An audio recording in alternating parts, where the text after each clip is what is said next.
नमस्कार, स्वागत है आप सभी का। आप देख रहे हैं एनएमएफ न्यूज, आपके साथ मैं हूं नमिता चौधरी। 6 और 7 मई की रात को भारतीय सेना ने ऑपरेशन सिंदूर चलाकर पाकिस्तान के आतंकवादी ठिकानों को नेस्तनाबूद कर दिया था, खत्म कर दिया था और एक मैसेज न सिर्फ पाकिस्तान बल्कि दुनिया के बाकी देशों को भी दिया था कि आतंकवाद के खिलाफ अब भारत इसी तरीके से अपना स्टैंड अपनाएगा। लेकिन पिछले काफी वक्त से चर्चा हो रही है कि एक बार फिर पाकिस्तान को मुंहतोड़ जवाब देने की जरूरत है। और ऐसे में मैं आपको पिछले कुछ दिन में जो हलचल हुई है उनसे आज वाकिफ कराऊंगी। मेरे साथ मेरे वरिष्ठ सहयोगी पंकज प्रसून जी जुड़े हुए हैं।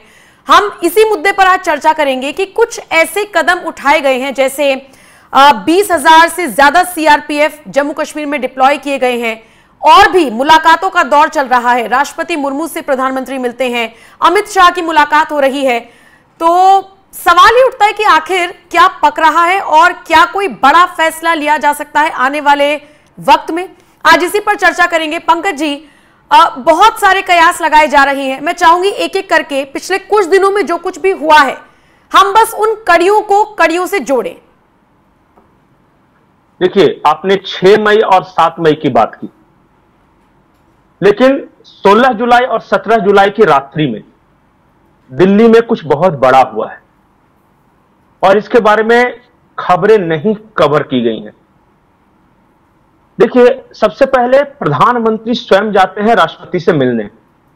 यह अनयूजुअल है और वो भी रात के अंधेरे में। प्रधानमंत्री मोदी राष्ट्रपति भवन पहुंचते हैं, द्रौपदी मुर्मू से उनकी चर्चा होती है। उसके बाद अगले दिन सुबह जम्मू कश्मीर के राज्यपाल मनोज सिन्हा प्रधानमंत्री आवास पहुंचते हैं और दोनों के बीच बंद कमरे में करीब 45 मिनट तक बात होती है। उसके बाद अचानक खबर आती है कि गृह मंत्रालय 20,000 सीआरपीएफ के जवानों को कश्मीर मूव करने का ऑर्डर देता है। यह 17 तारीख को हो रहा है। उसी दिन अग्नि-P और पृथ्वी से 2 मिसाइल का परीक्षण किया था जम्मू कश्मीर में और उसका वीडियो हर किसी ने देखा। भारतीय सेना ने बताया कि कितना सटीक जाके मार के हम गिरा रहे हैं। ये जम्मू कश्मीर घाटी में हो रहा है। अचानक 17 की रात्रि को अमित शाह पहुंच जाते हैं राजनाथ सिंह के घर और दोनों के बीच मुलाकात होती है।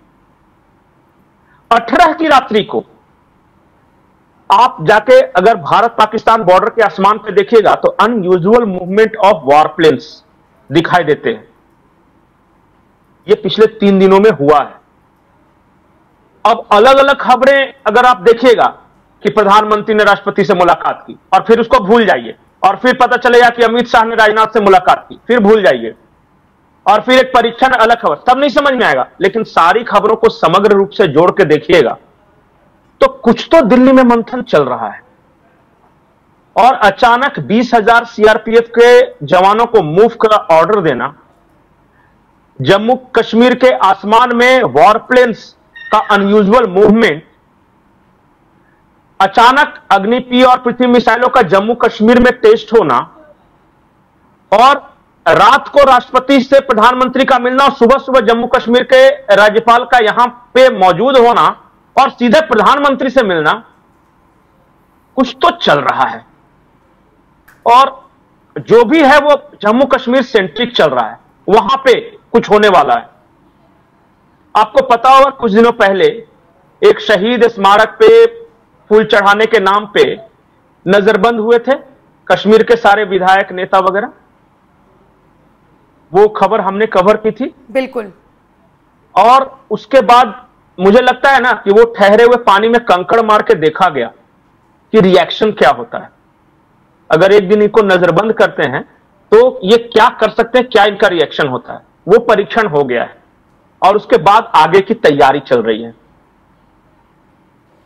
और जब देखिए, ये मोदी शाह की बीजेपी है, ये सरकार मोदी सरकार है। जब तक कुछ हो नहीं जाए बाहर तो ये खबर लीक होनी नहीं है। लेकिन मैं इतना जरूर बोलूंगा कि रात में यूं ही प्रधानमंत्री मूवमेंट नहीं करते, प्रोटोकॉल सिक्योरिटी कंसर्न। बस ऐसे ही अमित शाह का मन नहीं करता कि रात को 10:30 बजे राजनाथ सिंह के यहां चले जाएं, दोनों बातचीत करें। वो कुछ मैसेज लेके गए थे।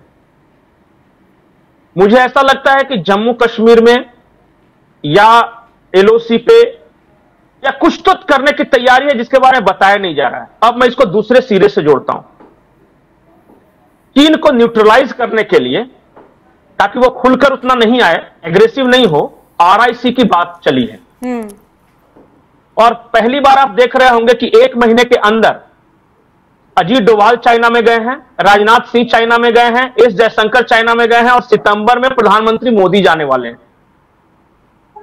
मतलब सारा टॉप के नेता चाइना जा रहे हैं। और बात क्या चल रही है, आरआईसी को एक्टिवेट किया जाए, चाइना, इंडिया, रशिया, और सोचिए आरआईसी को एक्टिवेट किया जाए, ये बात हो रही है। और दूसरी तरफ अमेरिका ने टीआरएफ को विदेशी आतंकवादी संगठन घोषित कर दिया तुरंत। ये काम तो वो पहले भी कर सकता था। इसलिए कहे ना कि झुकती है दुनिया, झुकाने वाला चाहिए, दबाव बना रहना चाहिए। जब तक दबाव नहीं बनाएंगे ना, वो टेकन फॉर ग्रांटेड लेंगे। अब उनको लग रहा है डर अमेरिका को कि अगर भारत, रशिया, चाइना कहीं सही में ना मिल जाए, तो उन्होंने कहा नहीं भाई, हम भारत के साथ है। देखिए टीआरएफ को हमने आतंकी संगठन घोषित किया है, ऐसा मत करो इंडिया, तुम ही तो एक मेरे साथ हो, तू भी उधर चला जाएगा तो पाकिस्तान का लेके अचार डालेंगे, उसकी खुद की औकात कुछ नहीं। ये है। तो अभी जो देखिएगा कि एक तरफ चाइना से ये बात करना कि भाई हम लोग ट्रोइका बनाते हैं, आपस में कोऑर्डिनेशन बढ़ाते हैं, बस मेरी यही शर्त है कि तुम पाकिस्तान की मदद मत करो। तुम जो इंटेलिजेंस और सेना देते हो ना पाकिस्तान में, वो हमारा मिशन गड़बड़ा जाता है। पाकिस्तान को तो हम जिस दिन चाहे उस दिन माथा पर लाल कर सकते हैं, लेकिन तुम बीच में मत आया करो। तो चाइना ने भी देखा कि अच्छा व्यापार करोगे, हाँ। बोला रशिया के साथ भी मिल जाओगे, हाँ। बोला हम ट्रोइका बनाएंगे जी, बस तुम सिर्फ वो पहलगांव और ऑपरेशन सिंदूर के दौरान जो किया था ना, सिर्फ थोड़ा सा करना, मतलब दोस्त है तो कर देना, लेकिन थोड़ा लिमिट में करना, हम जो करने जा रहे हैं उसमें इंटरफेयर मत करना। इस वजह से यह किया गया होगा। देखिएगा नेगोशिएशन चलेगा, चाइना भारत की दोस्ती के तराने गाए जाएंगे, और उस बीच पाकिस्तान बॉर्डर में कुछ न कुछ तो होगा। वो क्या होगा इस बारे में सिर्फ अंदाजा लगाया जा सकता है, और अंदाजा यह लगाया जा रहा है कि पीओके में कुछ होगा, क्योंकि पीओके के आसपास के जो एरिया हैं, आप देखिएगा कि खैबर पख्तूनख्वा में पाकिस्तानी आर्मी की सांसें उखड़ रही हैं। बलूचिस्तान में उनके ऑपरेशन बम के बाद वो परेशान है, हताश है, सरेंडर कर रहे हैं। जो साउथ पंजाब है वहां पे टीटीपी ने आके झंडा गाड़ा है अपना, तो वो पीओके तक पहुंचेंगे कैसे पहले? और जो तैयारी है, मैं ये नहीं कह रहा हूं कि पीओके ही होगा, हो सकता है काराकोरम पास, गिलगिट बाल्टिस्तान, कुछ भी हो सकता है, लेकिन कुछ तो ऐसा चल रहा है जिसके बारे में किसी को कानो कान खबर नहीं है। किसी को नहीं खबर है ये। नहीं तो रात के अंधेरे में राष्ट्रपति, प्रधानमंत्री, रक्षा मंत्री, गृह मंत्री, ये सब क्यों परेशान घूम रहे हैं दिल्ली में?